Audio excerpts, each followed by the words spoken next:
आदरणीय सन्माननीय आमचे नवी मुंबई जिल्हा काँग्रेसचे अध्यक्ष माननीय रामचंद्र आबा दळवी यांच्या नेतृत्वाखाली sector 17 Vashi IDBI bank opposite Nalanda society opposite उड्डाणपूल गेले 1 वर्ष बनून अनेक दिवस लोकांसाठी रहदारीसाठी बंद आहे।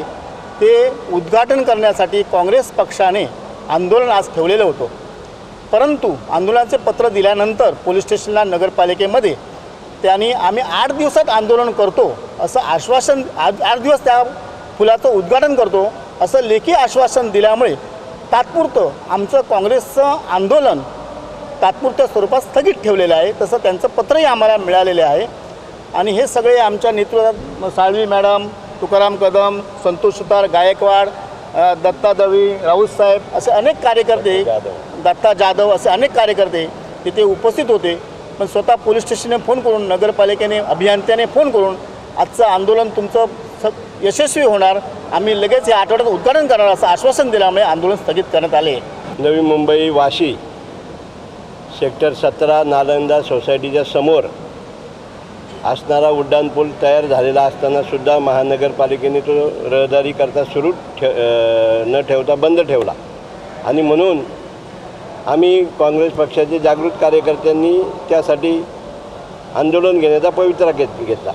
परंतु नगरपालिकेला आयुक्तांना जेव्हा पत्र दिलं तेव्हा त्यांनी आंदोलन स्थगित ठेवा आणि आम्ही ते सुरू करतो असं आम्हाला लेखी पत्र दिलं आणि हे सर्व करत असताना आम्ही आमच्या पक्षाचे महाराष्ट्राचे अध्यक्ष हर्षवर्धन सपकाळ साहेब यांच्या नेतृत्वाखाली आणि नवी मुंबईत रामचंद्र आबा दळवी यांच्या अध्यक्षतेखाली आम्ही हे काम करीत असतो। वाशी आरेंजा कॉर्नरकडून जो रस्ता येतो तो वर आपला वाशी पनवेल सायन या मार्गाला जोडतो।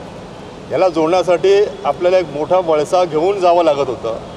तो वळसा बंद व्हावा यासाठी लोकांची फार दिवसापासून मागणी होती आणि त्या मागणीला मान देऊन पालिकेच्या माध्यमातून तो रस्ता बनवण्यात आला। काम होऊन साधारणतः 1 वर्ष पूर्ण झालं, पण पालिका अजूनपर्यंत तो रस्त्याचं उद्घाटन किंवा तो रस्ता चालू करण्याचा मनस्थितीत नव्हती। अशा झोपलेल्या प्रशासनाला जागा करण्याचं काम हे काँग्रेस पक्षाचं होतं आणि त्यांना आज आम्ही एक आंदोलनाचा इशारा दिला होता 1-5-6 दिवसापूर्वी की आम्ही हे जर तुम्ही चालू नाही केलं तर आम्ही फार मोठ्या प्रमाणावर आंदोलन करणार आहोत।